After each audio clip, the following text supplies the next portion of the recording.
Like everybody.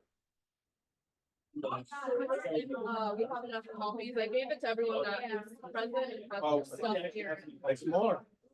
But thank you, I appreciate We it. got a couple machines, they're free. No, I know. That's what Gap did when they were in Lithuania. Where? Alright, So now I'm good. I should share my screen. Yeah, you're in. Share your screen. Share my screen. Water in New York City. And I'm gonna share this. Yep. Do you set that buyer agency, the first page? Great. It's all literally 100% now for the group, but What's wrong? I didn't even get to eat. Where's the cake? I'm I good. know your, people that said you'd be here. Oh, yeah, yep, all good to you. Without you, we're empty house in here.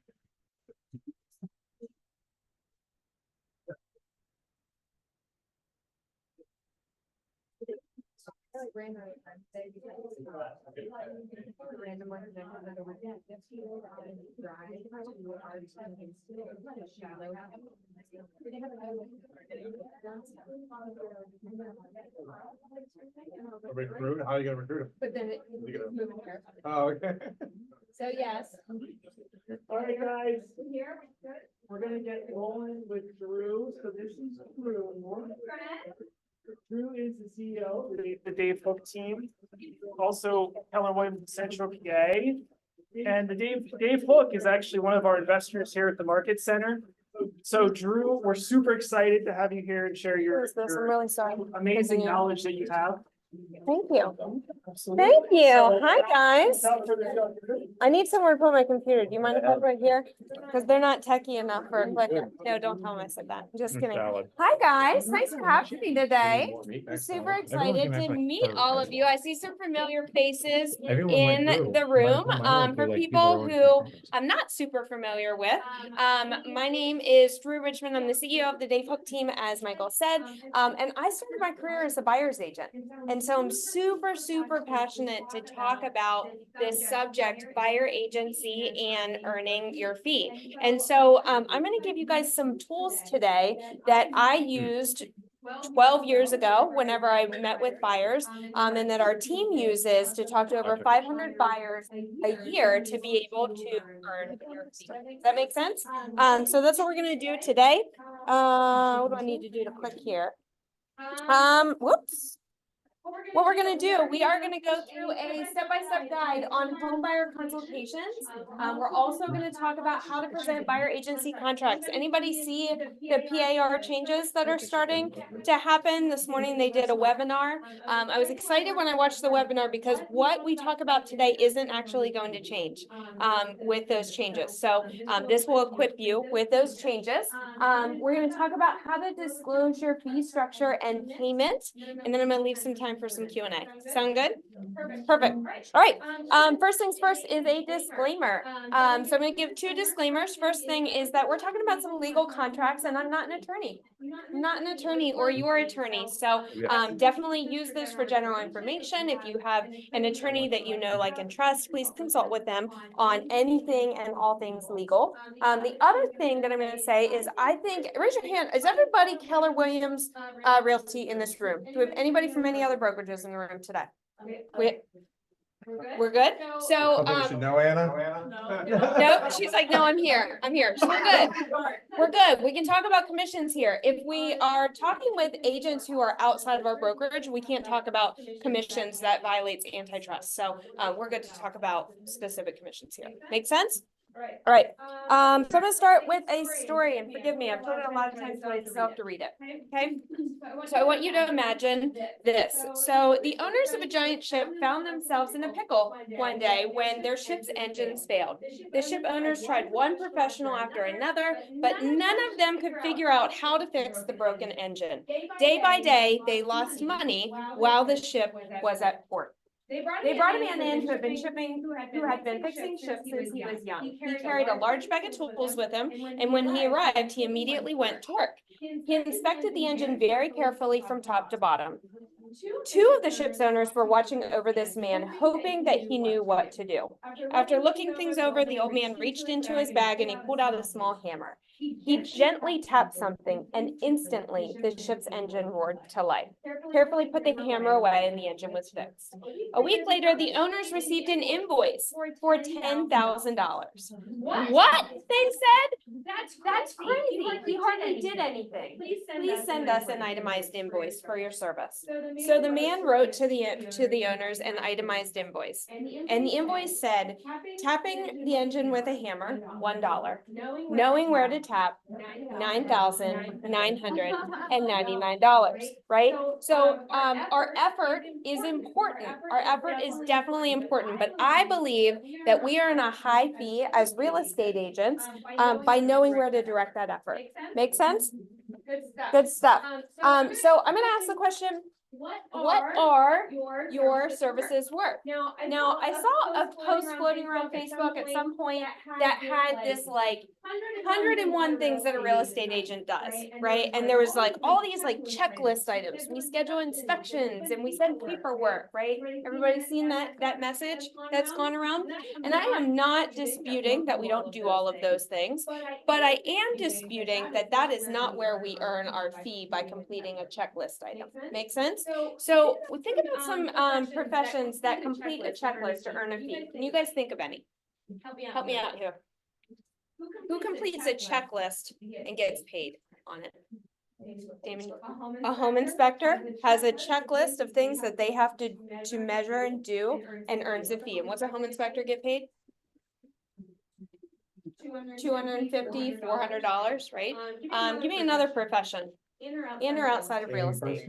What's that? Cleaning person? A cleaning person, yeah. My cleaning lady will be at the house tomorrow and she's got a checklist of all of the things that she completes in the house, right? Anybody else have one that you can think of? An appraiser, perhaps an appraiser that is following a checklist that they have to follow a guideline to be able to do Levi it. said mechanic, they literally have a checklist, a checkpoint, 127 checklist. Right, so in a mechanic, in order to be able to pass your vehicle's inspection, let's say, they have a checklist, right? So I want to ask you, what do you guys pay a attorney for? Knowledge, time, what was that one? Legal services, what else? Whiteboard up here. What else? Knowledge. No, you're fine. Yeah, knowledge, their time, legal, keep me out of jail, give me advice, right? What else? What else do we pay an attorney for? Negotiations, yeah. How about your financial advisor? Anybody have a financial advisor? Why do you pay them?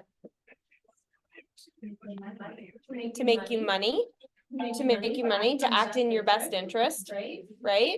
How about a doctor? What do we pay a doctor for? Any of you want to go to a discount doctor? No? Right? So the difference between these two things is what we call being a functionary versus a fiduciary. Okay? A functionary uses a checklist and performs functional behaviors on behalf of somebody else. A fiduciary is somebody who acts in somebody else's best interest. Does that make sense? So everything the fiduciary is doing is acting in another person's best interest. Make sense? And typically, those jobs that I just described, doctors, lawyers, financial advisors, all of those people are acting as fiduciaries for their clients, not functionaries for their clients. It doesn't mean that they don't have some functionary parts of their job. They all do. But the reason that our doctors make the big bucks, our lawyers make the big bucks, is because they're acting as a fiduciary. Make sense? Everybody tracking with me? Awesome. So I want you to think real quick before we move on what your services are worth. And I have to be honest, I know that there are some people who have some mind blocks about what their services as an agent are worth to somebody else. And some of those mind blocks might be, they might be, I didn't spend a lot of time with them. I can't ask for this high fee because I didn't spend a lot of time with them. Maybe it's that they're new in real estate. I can't give expert advice yet. I'm not an expert. I've only sold 3 houses, right? Or I've sold no houses. So maybe So maybe some of those things are part of your mindset around what your services are worth. I would challenge you, we're not gonna do that today, but I would challenge you to think about what your services are worth, right? Because I think that is super important. And then once you have been challenged on on that, now we have to talk about how we're we're gonna gonna communicate our our value to a buyer. So this is all about buyers today, not sellers necessarily.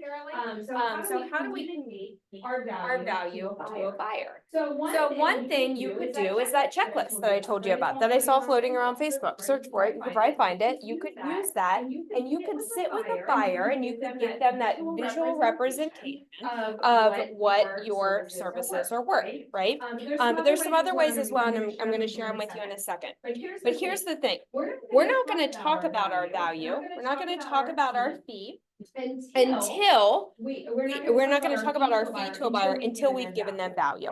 Does that make sense? And the reason why is because price is only an issue in the absence of value. You guys You guys all were were shocked shocked when that mechanic gave their invoice of $10,000, right? If you remember back to my story, the mechanic got there and he did not communicate his value to the ship owners. He went to work immediately. And then they had an issue with his price. If he said to them, I will get your ship out of port and making you money today, do you think the ship owners would have less of an issue, right? Or if he explained his expertise and how he was gonna help them to be able to do that, right? But he didn't do that, and so price was an issue. Price is always going to be an issue in the absence of value. Okay?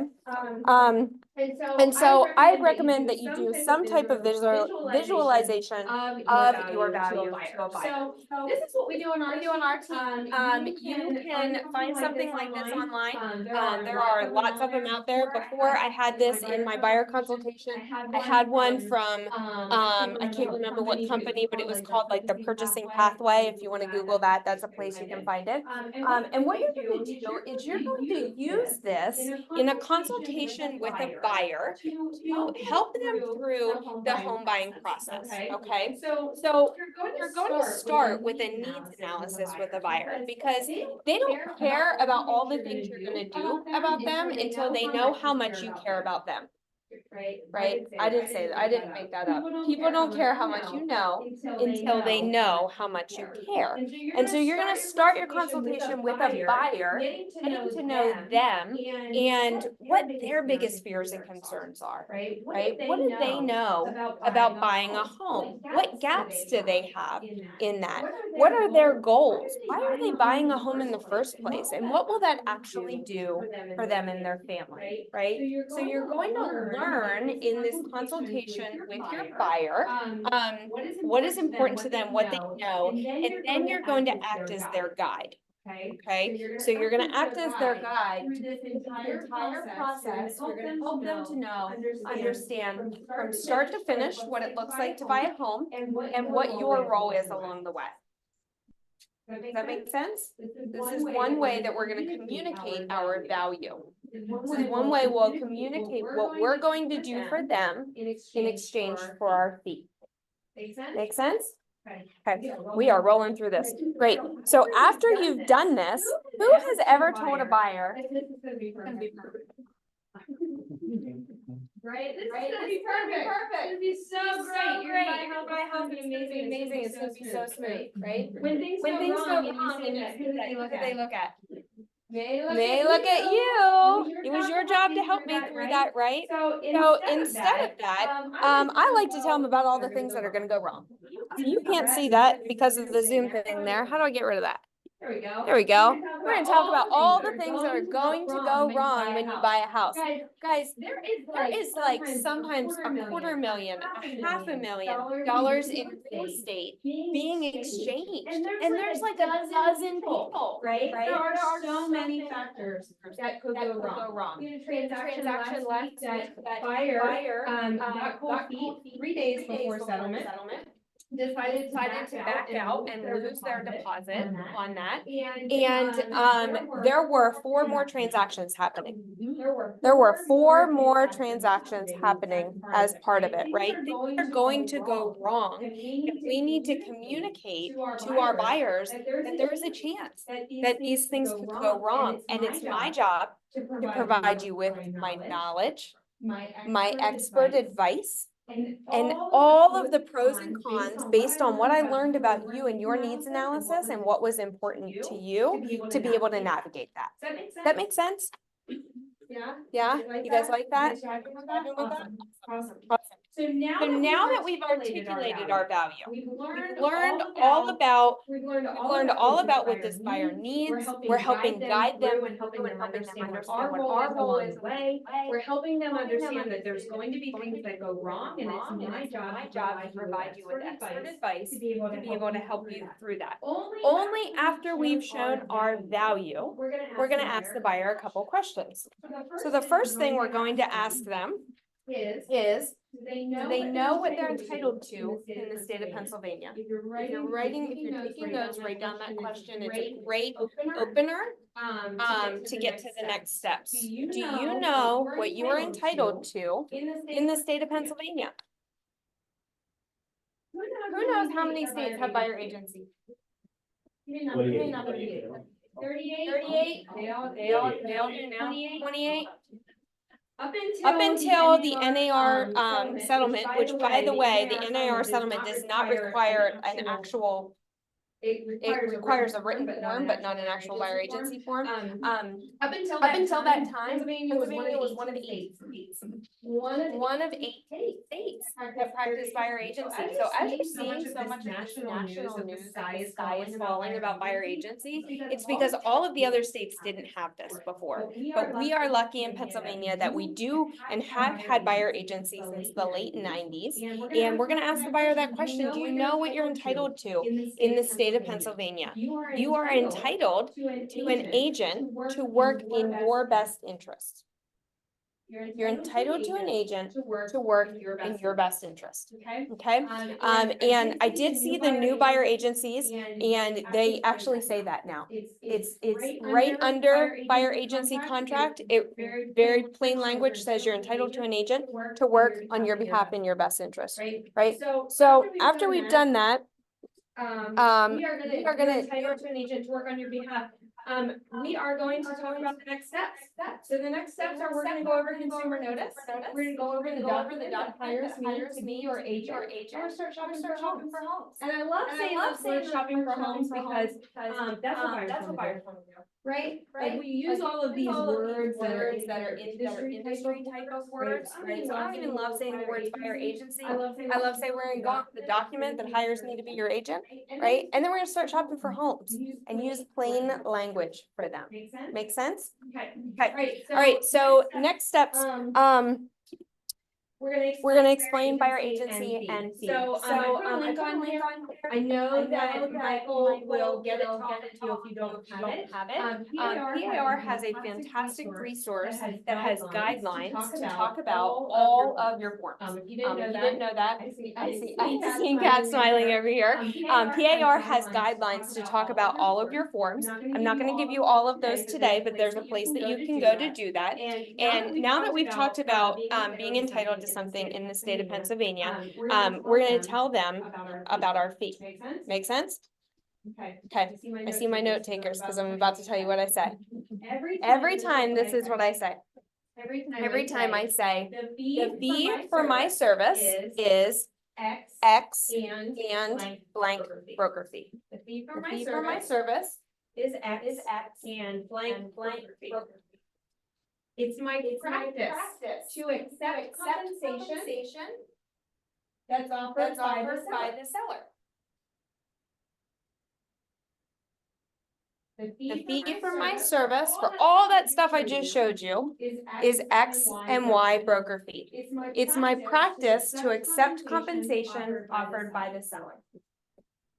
In the event that there's a difference Between my fee and what the seller is offering, it it will be one of your closing costs.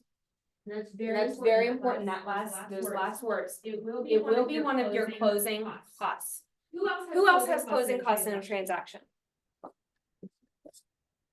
Seller has closing costs. Who else?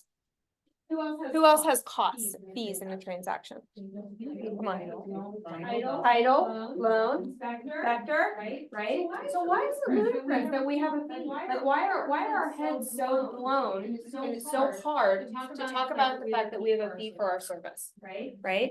So everybody else has a closing cost, so it's part of the transaction. We're gonna tell them those lines. I'm gonna say it for you one more time.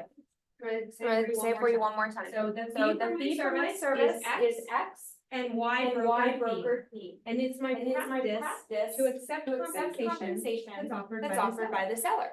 In the In the event that there's a difference between what the seller is offering and what and what my fee is, it will be one of your closing costs. Now, I'm really sorry I made you guys write all of that. You are furiously writing all of those words. Does anybody know where they came from? Did I just say that because I've said it 1,000 times?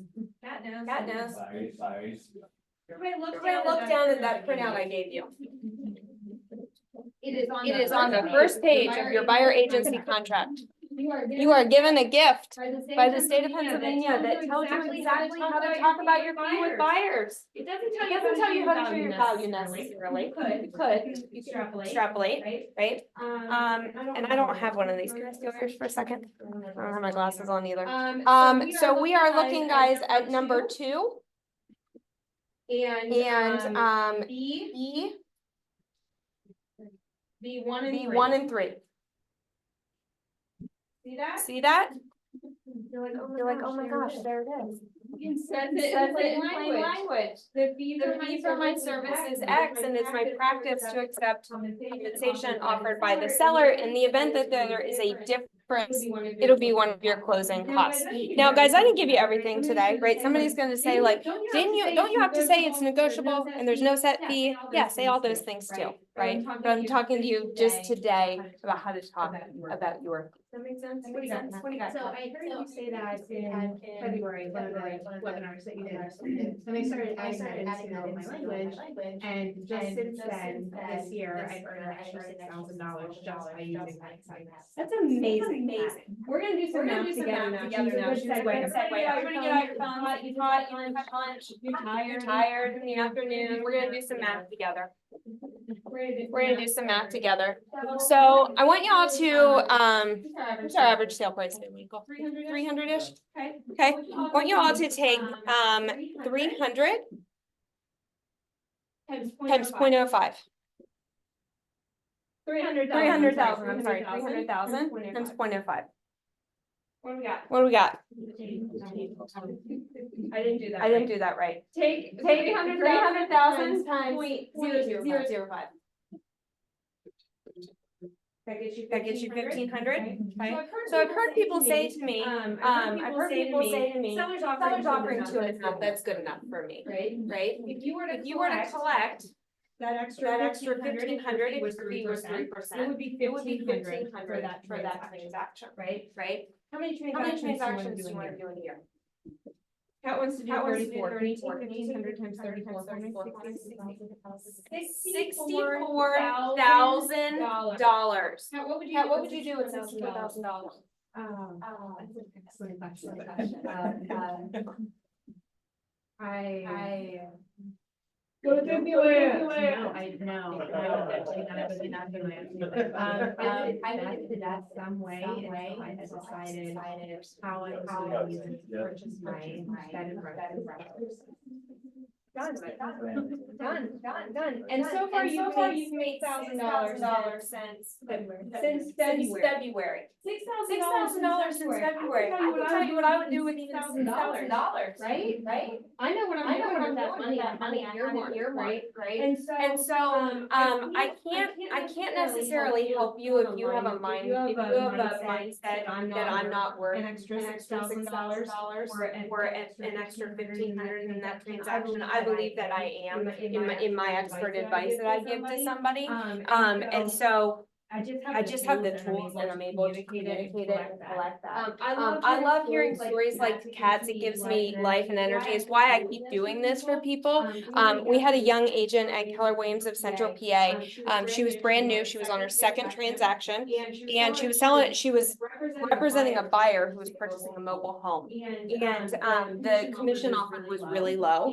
And she used, just like Kat did, this exact language with her buyer to earn her minimum commission. And the buyer felt the value in it. It was well communicated and was happy to pay it. And at settlement, the seasoned agent was on the other side. The seasoned agent was the listing agent, long time in the business. And she came to her and she said, how'd you do that? How'd you do that? I have never gotten extra money from a buyer. Never. I've never done that. And this brand new second transaction agent taught this to that veteran agent and helped her to earn more money, right? And so that's why I'm here helping you guys to earn more money, because I think the ripple effects of it are just absolutely incredible in the way that you can do it. But I'm sure that there is somebody challenged by this or somebody who has questions. What do you got for me? You're not challenged by it. If you don't have questions, what you learn? I'm ready to sit up here by myself. We got it back there. To express your value before you.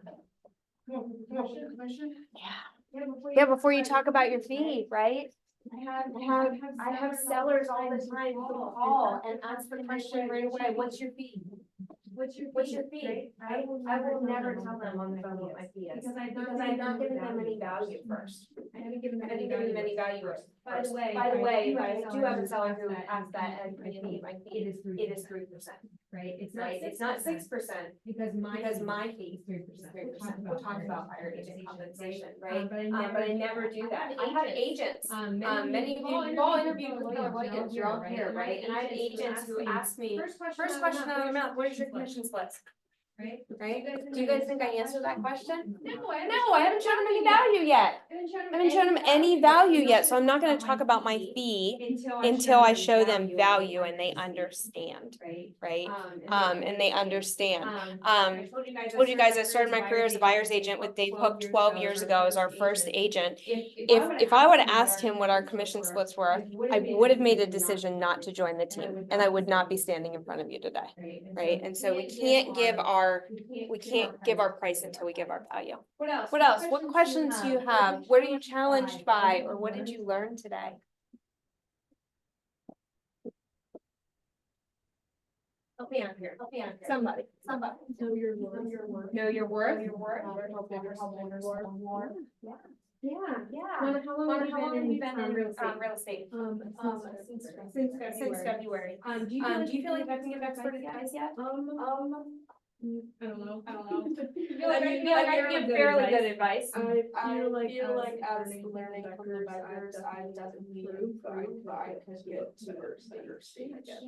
Yeah, and So here's what I know. You're surrounded by experts, right? And so if you don't know an answer, there are people in your market center who do. Whether it's your pro coach, whether it's your team leader, whether it's another agent willing to lend a hand. If you are not an expert, there are people around you to be able to provide that expert advice for you. And so every time you get a question that you don't know the answer to, tell those people that's a great question. That's a great question. I want to weigh a couple pros and cons for you before I just give you my snap instinct. I'll give you a call right back. Right? You can become an expert because you have expert people around you.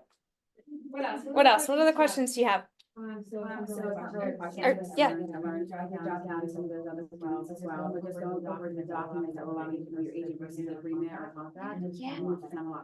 Yeah, like who wants to sign a contract or an agreement, right?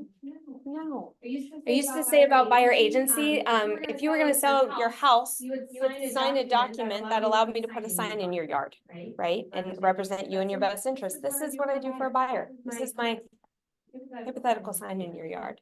Yeah. You got to. So I've been explaining the commission Than what I've heard today. Okay. And I'm definitely going to start implementing that because I've left money on the table now. Yeah. Yeah, Good. good, good. I love that. I love that you're able to do that. I was also challenged, I was on a call with Gary Keller's top teams, and there was an agent out of Charleston, South Carolina. And they didn't have, and he was teaching, and they didn't have buyer agency before all of this happened, right? And does anybody know what Zillow Flex is? Zillow Flex is, it's a program through Zillow, that one of the qualifications is that you do not qualify the lead before you go to an appointment, right? I'm not gonna say anything about their business practice, but, so this agent, not only did he not have buyer agency before, but he's also, from this program that he's in, not allowed to qualify a buyer before he meets them at a house. And now, these commission lawsuits now say, you have to have a buyer agency before you show homes, right? So he's like, what do I do? And he taught this whole class and showed us all of his numbers about how he does basically what I just told you on the hood of his car in a driveway in Charleston, South Carolina, right? And he has a massive business. And so I'm challenged by that because sometimes I'm like, how am I gonna do all of this, right? And if he can do that on the hood of his car in a driveway without talking to anybody before going into a house, I can do this. I can handle this, right? Yeah, what do you got? So what if the buyer wants to know what your commission is before you start, like, actually, showing them your work? That's a great question. That's a great question. I would ask them to allow you the opportunity to tell them about your service. That's That's what I would do. I would ask them for the opportunity. I'm happy to tell you what my fee is. Can I tell you what you get for that? Can I tell you what you get for that and then talk through it? And I would also add, just because they would say that that word commission, sat on a lot of webinars and watching. Yeah. The better words you try and use is compensation. Yeah. Instead of agreement and. I love that word. Contract, use documents, so. I love that word. Get yourself to say. I love that word, compensation or my fee, the cost of my service. I love that. I love that help. I feel like I saw a hand over here. What's like the best way for like to respond to pushback on the buyer? Like, they don't wanna give it that extra 50% or they don't wanna, it's not in their budget. That's a great question. Anybody have an answer before I give one? Pushback from buyer? No. She doesn't get pushback. I don't either, so I was like trying to figure out what it could be. I don't think I've communicated my value, they see the value there. I do think that two things I will say. First is, then we may not be a good fit for each other. And that's okay. That's okay. Maybe I can refer you to a discount agent of some sort. That's okay if we're not a great fit for each other. The other thing is, I wouldn't throw the baby out with the bathwater, right? So I've had, when I've given this training, I've heard people say, I know it's insane. What I mean to say is, if you decide to discount your fee, I want it to be on your terms. Okay. And so sometimes I've had in these trainings, somebody say, well, what happens when you have the buyer who knew your fee up front and agreed to it, but now we are in competitive negotiation, they're going $75,000 over the asking price, they are waiving the appraisal contingency, or have this massive appraisal gap, and now they're like, but your fee is on top of that, right? If you decide to discount your fee, I think that's okay, but I don't want you to not say the words and just accept less. Does that make sense? You can make exceptions to your rule if you want to, but I want it to be yours to make. Has anybody in this market, have you guys seen any 0% commissions yet? Yeah, I heard somebody over here. We've seen quite a few in Cumberland County. If you don't do this, and your buyer is interested in one of those homes, do you know what that makes you? That makes you a volunteer agent. You are working for $0. You're working for $0. If you haven't had this conversation, I believe that it's in the seller's best interest to compensate a buyer's agent, which most of our seasoned agents will agree with me on that one. But it doesn't mean that every agent is counseling their seller that way, right? It doesn't mean that every agent is as equipped as you guys to talk to a seller about the value of buyer agency. And if you haven't seen them yet, you will see 0, 1% flat rate commissions that are lower than you're comfortable working for. Be honest, one of the things that I've been running lately is do I have to pay that? So I think having that, having in your, toolbox is to make sure that they, just understand if it's my home buyer or somebody who hasn't bought for 30 years. They remember that these things can be tied that closing costs, and that something now are letting that be part of the mortgage. So It's a great conversation. I believe you owe it to people to explain to them what your fee is. And here's why. I'll tell you a story. When I bought my first house, my husband and I didn't have 2 pennies to rub together. In fact, I lost my job while we were under contract, which was really fun. I lost my job while we were under contract to buy a house. And we didn't have any money anyway. And my agent never told me what I owed her for her service. And I remember the anxiety that I had of like, do we have enough to do this while we were under contract? And I kept getting closing cost estimates from my lender, lender, but nowhere in there did it have my agent's fee.